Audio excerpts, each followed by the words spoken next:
당 차원에서 촛불 집회 참여 하시죠. 그러면은 오늘도 촛불을 좀 준비해 나오신 겁니까? 뭐 어떤 그 어젠다를 이제 가지고 나오신 대통령 하야 퇴진을 이제 청원한다는 지금 서명이 이게 청계천 입구에서 지금 있고요. 네. 당 지도부가 지금 출동해 있습니다. 그래서 안철수 전 대표, 또 전정배 전 대표, 또 박지원 비대위원장 이렇게 나와서 또 당 소속 수도권 국회의원들, 뭐 비례대표 의원들 나와서 지금 서명 받고 있는 상황입니다. 김경진 의원은 이제 국정조사 특위위원이신데 네. 보니까 대통령과 최순실 씨도 네. 증인으로 부를 수 있다라는 입장이더라고요. 가능하십니까? 일단 법적으로 아무런 제한이 없고요. 네. 그다음에 어쨌든 이번 사건의 가장 핵심 정점의 몸통은 지금 대통령이다 보니까 결국은 대통령을 불러서 물어보는 것이 가장 지금 확실한 방법이기 때문에 네. 대통령을 증인으로 부르는 부분에 대해서는 전혀 지금 배제를 안 하고 있습니다. 네. 결국은 3당 합의에 따라서 달라질 부분인데 네. 다만 이제 두 가지 이제 현실적인 어려움이 있지 않을까 싶은데요. 그 위원이 총 18명입니다. 새누리당 9명, 그다음에 이제 야권 9명인데 새누리당 위원 중에 한 서너 분 정도가 이렇게 친박 쪽 사람들이 있어서 네. 이 이제 그분들이 아마 강경하게 좀 반발을 하지 않을까 하는 우려가 하나 있고 네. 두 번째는 이제 대통령에 대해서 증인 출석 요구를 했다고 할지라도 예. 대통령이 나 못 나가겠다라고 네. 거부를 했을 때는 실질적으로 강제할 방법이 없습니다. 네. 물론 국회에서 동행명령권을 발부를 하겠지만 네. 나 형사처벌 받을래. 동행 안 하겠다. 예. 라고 그냥 대놓고 그냥 법 위반해서 그냥 거부를 했을 경우에는 실은 대통령에 대해서는 지금 현직 단계에서는 지금 검찰에서도 뭐 체포영장도 못 하고 있는 이런 상황들 아닙니까? 그래서 실제 강제할 방법이 없다는 이 두 가지가 조금 좀 저희들로서 함정이긴 합니다. 네. 네. 지금 특검도 예정이 돼 있고 네. 그다음에 또 국회에서 국정조사도 또 네. 이 시기적으로 겹치게 됩니다. 병행이 네. 될 텐데. 근데 이게 지금 저희가 여러 차례 뭐 이런 특검 국정조사, 뭐 세월호 국정조사, 국정원 대선 개입 국정조사, 그다음에 여러 차례 또 역대 그 특검들이 있었습니다. 네. 근데 사실은 뭐 처음에 시작할 때는 뭐 요란하게 아주 네. 기대가 컸고 뭐 서로 여야 간에 뭐 누굴 불러내니 못 내니 뭐 이렇게 막 하다가 세월이 지나고 결국은 뭐 괜히 소리만 요란했지 과연 뭘 했느냐 네. 뭐 이런 얘기들 그냥 살풀이만 했느냐 뭐 이런 얘기까지는 없는 그 실효성에 대해서는 어떻게 보십니까? 근데 이번엔 조금 다를 것 같아요. 네. 왜냐하면 검찰도 실은 이번 사건에 있어서 초기의 수사는 굉장히 소극적이었지 않습니까? 당장에 최순실 씨 저기 인천공항 들어올 때 체포도 안 했지 않습니까? 네. 보면 네. 그럴 정도로 소극적이었는데 11월 초순에 들어와서 검찰이 진짜 수사 의지를 가지고 수사를 시작하니까 고구마 줄기 캐듯이 그냥 수없이 많은 사실들이 지금 이렇게 흘러나오고 있는 이런 상황들이거든요. 네. 그리고 검찰 수사가 실은 지금 한 20일밖에 안 된 상태인데 이 정도까지 성과를 거뒀다고 하는 것은 앞으로 특검이나 이 국정조사 특위에서 밝혀낼 만한 사실이 상당히 더 많이 있을 수 있다라는 가능성이 지금 하나 있고요. 두 번째는 어쨌든 지금 저희들은 이제 여러 가지 다양한 수사의 어떤 범죄 사실에 해당하지는 않지만 네. 어떤 정치적인 문제가 있는 부분까지도 저희들이 다룰 어떤 가능성들이 있기 때문에 과거하고는 조금 더 다르다. 그다음 세 번째는 과거에는 보면 국정감사 때 보면 새누리당 내에서 증인들 소환에 철벽 방어를 했었습니다. 네, 그렇죠. 근데 이번에는 지금 9명의 새누리당 특위위원, 국정조사위원들 중에서 한 5분 정도는 사실은 이 사건 국정조사에 대해서 굉장히 적극적인 의지를 표명하고 있습니다. 네. 그래서 그분들 정도, 그러니까 사실은 위원회의 4분의 3 정도가 실은 증인을 부르는데 제한을 두거나 뭐 이슈에 제한을 두거나 이런 제한을 둘 생각이 전혀 없기 때문에 국정조사 특위가 과거와는 달리 상당한 성과를 낼 수 있다라고 봅니다. 근데 한 가지 우려는 특검과 국정조사가 같이 진행이 되면 네. 국정조사에서도 나와라, 특검에서도 나와라. 계속 이러면은 네. 뭐 다 마비가 되는 거 아닙니까? 근데 이제 날짜를 뭐 겹치게 네. 하지는 않을 거고요.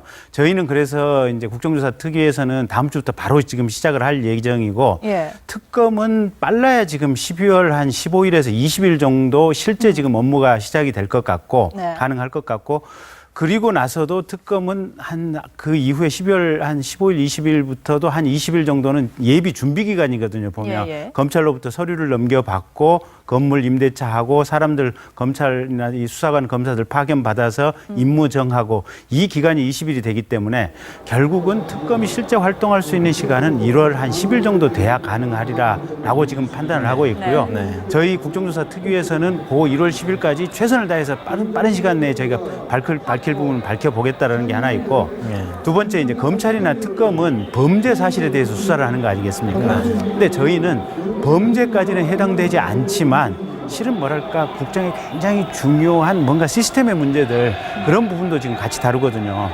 가령 대통령의 혈액이 지금 차원병원으로 이게 흘러갔다는 거 아니겠습니까? 근데 이거는 대통령의 혈액 자체는 사실은 이게 국가 기밀로 공식적으로 지정은 안 되는 부분들이거든요.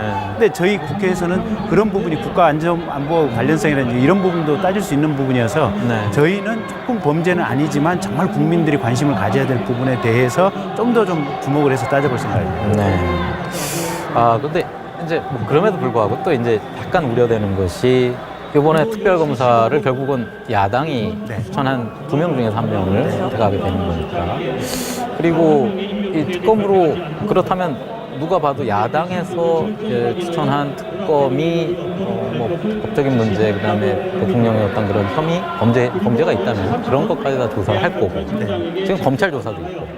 근데 말씀하신 이제 이 국정조사에서 그러면 과연 특검이 밝힐 수 없는 것까지 그럼 밝힐 만한 역량이 있느냐? 뭐 이 부분에 대해서는 어떻게 좀? 근데 이제 이런 거는 있는 것 같아요. 어차피 검찰이 됐건 특검이 됐건 수사는 밀실 안에서 검사 내지 수사관이 이 참고인이나 또는 피의자를 상대로 해서 1대1로 조사를 하는 과정 아니겠습니까? 근데 저희 국정조사 특위에서는 전 국민이 TV로 생중계되는 상황 속에서 이렇게 진실을 규명하는 이런 과정들이거든요, 보면. 그래서 저희가 수사 추궁 능력이 가령 검찰이나 특검보다 조금 부족할 수는 있지만 그 과정을 보는 전 국민이나 언론이 중지를 모아줄 수 있는 이런 장점들이 있기 때문에 저희는 저희 나름대로 방법론상으로서 유의미한 과정이 있다, 틀림없이. 물론 이번 특검 같은 경우는 사실 매일매일 지금 공표할 수 있도록 공표 가능 조항을 지금 두기는 했지만 그렇다고 하더라도 그게 공표가 객관적으로 이제 한번 걸러서 공표를 한다는 것이지 증인으로 나온 사람 또는 참고인으로 나온 사람에 대해서 그 사람이 어떤 자세, 어떤 거짓말을 하는지 실시간으로 생중계하는 건 불가능하거든요. 그런 면에서는 국정조사가 의미가 있다라고 좀 이해해 주시면 좋겠습니다. 그런데 수사나 재판 중이라는 이유로 이제 자료 제출 거부할 수 없다라는 그 조항도 넣어놨더라고요. 이게 혹시 기존법에 좀 위배가 되지는 않습니까? 원래는 관여할 수가 없잖아요. 그래서 기존법에 위배되라고 사실은 이 조항을 일부러 넣는 겁니다. 그래요? 네, 그러니까 정확히는 국정조사 및 감사에 관한 법률에 대하면 수사 및 재판에 관여할 목적으로 해서는 안 된다. 해서는 안 된다. 그러니까 딱히 불가능은 아니고 수사에 관여할 목적 또는 재판에 관여할 목적으로 뭔가 이 국정조사를 남용해서는 안 된다. 지금 이런 것들인데 그 관여할 목적이란 부분을 이제 사실은 대부분의 이제 어떤 출석 요구를 받은 사람들이 그 부분을 신경 안 쓰고 나 수사받고 있으니까 나 재판받고 있으니까 자료 못 내. 나 법원 국회에 못 나가 지금 이런 식으로 거부를 해왔거든요. 그렇게 악용되다 보니까 실은 그 악용의 소지를 없애기 위해서 일부러 지금 그 의결서에 그 조항을 넣어놨고요. 두 번째는 이게 법이나 아니면 국회 의결이나 사실은 국회에서 만든 국회 의결 정적수는 똑같습니다. 법률안도 보면 과반수 출석에 과반수 이상의 찬성이고 의안도 똑같거든요. 그러면 저희 의안 같은 경우는 사실은 법률안에 대해서 국정조사 및 감사에 관한 법률안에 대해서 일종의 특별법의 성격을 가지기 때문에 기존의 것과 달리 어쨌든 수사 재판과 뭐 충돌한다, 수사 재판 중이라는 이유로 일체 거부할 수 없도록 그냥 이 안전장치를 만들어 놓은 겁니다. 어쨌건 간에 국회, 특히 야당, 뭐 여야, 뭐 막론하고 이번 국정조사에 사실은 전 국민적 관심 그리고 국회에서도 온통 관심이 쏠릴 게 분명합니다. 그런데 이제 조금 전에 저희가 뭐 리포트도 보고 여러분들과 말씀을 나눴습니다만 지금 촛불 집회에 경제 어렵죠. 그다음에 여러 가지로 외교 안보적으로도 사실은 위태위태한 상황인데 자칫 행정부도 마비되고 국회마저 이것을 완전히 휩쓸려 버리면 과연 민생을 어떻게 챙길 것이냐 하는 이런 우려도 있지 근데 이제 않을까요? 사실 우리 사회가 그러니까 안정된 대통령의 거버넌스가 어떤 권위가 있을 때보다는 훨씬 비효율적으로 돌아가는 것은 사실이지만 그렇다고 대한민국 사회가 대통령의 이 권위 부재로 인해서 국정이 마비될 정도로 시스템이 열악한 것은 아니다. 네. 그러니까 이미 지금 금요일 날 국회에서 109건의 지금 법안과 결의안 또 조약 비준안이 다 통과가 됐었거든요. 그러니까 일은 하고 있고 국회 예결소위는 예결소위대로 지금 한 10여 분 정도가 열심히 지금 예산안 지금 들여다보고 있습니다. 그리고 각 상임위에서는 또 필요한 법안들 또 의안들 지금 열심히 지금 이렇게 논의를 하고 있는 과정들이거든요. 또 행정부처에서는 대통령은 그렇지만 오히려 지금 최순실 씨를 통해서 대통령이 부당하게 관여할 때보다는 장관들이 책임지는 의사와 책임의식만 있으면 훨씬 더 다 잘 돌아갈 수 있는 여지가 있을 겁니다.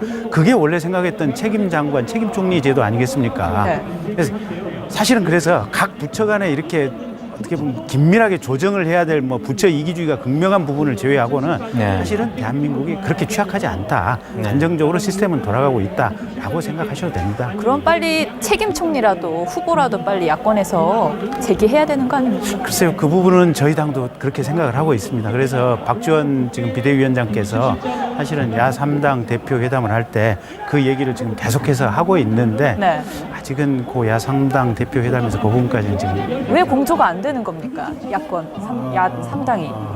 그게 이제 뭐랄까 이제 해결의 방법론인 것 같아요. 그러니까 추미애 대표 같은 경우는 사실은 이제 본인 생각으로는 일단 본인이 이제 일야당의 대표로서 대통령을 만나면 해결의 단초가 생길 거라고 이제 그 방법론을 생각을 했는데 야3당도 그렇고 당 내부에서도 그 방법론은 틀렸다라고 그 방법론을 채택하지 말아라고 했지 않습니까?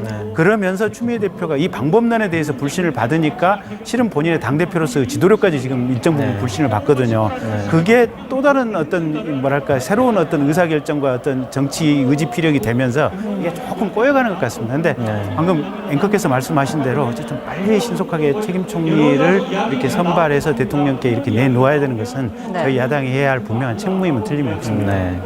이 부분은 뭐 꼭 한번 여쭤보고 싶습니다. 이제 국민의당에서 나오셨으니까 애초에 처음 이 사태가 터지고 박근혜 대통령이 최초 사고한 이후에 야당이 내걸었던 조건, 거국내각 구성, 그다음에 이제 또 그것에 대해서 받겠다고 하니까 또 야당은 또 추가적으로 이선 후퇴, 뭐 그다음에 추미애 대표 같은 경우에는 뭐 더한 요구까지도 지금 나오고 있고 이제는 뭐 완전히 뭐 즉각 내려와라 뭐 이런 얘기까지 나오고 있는데 그 부분이 어떻게 보면 국민의 어떤 신뢰도 측면에서 야당도 좀 스스로 점수를 깎아먹는 그런 측면이 있다고 보시지 않습니까? 그러니까 이제 그게 실은 그때 당시에 정확한 입장은 야당 내부에 통일된 의견이 없다는 겁니다. 그러니까 대통령의 범죄 행위와 국정농단이 도대체 어디까지였을까라는 부분에 대해서 정확한 사태 파악이 안 됐고 그러다 보니까 야당 지도자들 중에 일부는 대통령이 이 정도 잘못이라면 그래도 그냥 이선 후퇴하고 그냥 본인은 대통령 지금 유지하는 선에서 해결하는 게 맞다라는 생각을 하시는 야당 지도자가 있었고 또 반면에 이제 저희 당의 안철수 대표 같은 경우는 그 정도면 사실은 국정 통치가 불가능하다. 빨리 그냥 신속하게 하야하는 것이 국가를 위해서 더 좋다. 이런 내부의 상황 인식, 그다음에 해법에 대해서 조금씩 이견들이 있었고 그 부분이 정리가 안 됐던 것 같고 그다음에 정확히는 국민들의 뜨거운 열망, 국민들의 어떤 현재의 정치 구도, 정책, 한 4년 동안 왔던 현재의 대통령에 대한 실정에 대한 분노 이 부분에 대한 체감이 좀 많이 다르지 않았을까. 체감을 못했던 점도 있고 그래서 그런 아마 혼란이 생겼던 것 같고요.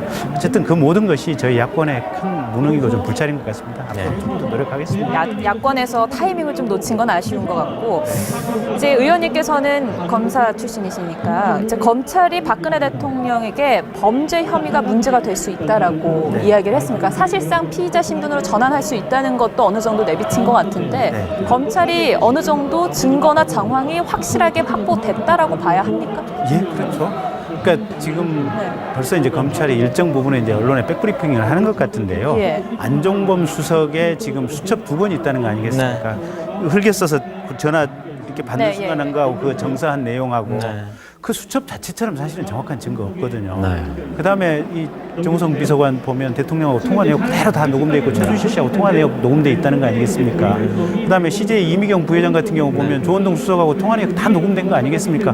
세상에 그것처럼 생생한 증거가 어디 있습니까? 그러니까 대통령께서는 부인하고 싶지만 그런 객관적인 물증들이 남아 있기 때문에 뺄래야 뺄 방법이 없는 거죠. 그리고 검찰도 아무리 청와대에서 법무부를 통해서 또 민정수석을 통해서 압력이 들어온다고 할지라도 그런 부분을 정확히 해놓지 않으면 다음에 검찰 조직 자체가 존재한다는 보장이 어디 있습니까? 네. 그러다 보니까 검찰도 그렇게까지 할 수밖에 그럼 없는 거죠. 내일 최순실, 안종범, 정호성 이렇게 일괄 기소할 방침인데 기소장에 네. 박근혜 대통령의 혐의가 어느 정도 포함될 거라고 보십니까? 포함이 될 수밖에 없겠죠. 뭐 공모했다 정도. 공모해서 그 내용, 그러니까 수첩에 적혀 있는 내용, 그다음에 예. 통화 내용들, 그다음에 첫 번째 사과 때 보면 본인이 일정 부분 자백하지 않았습니까? 그러니까 최순실 씨한테 일정 문구는 보내서 예. 자문을 검수를 받았다라는 내용들은 사실은 기밀 문서 누출에 대해서는 다 본인이 스스로 자백을 한 거거든요.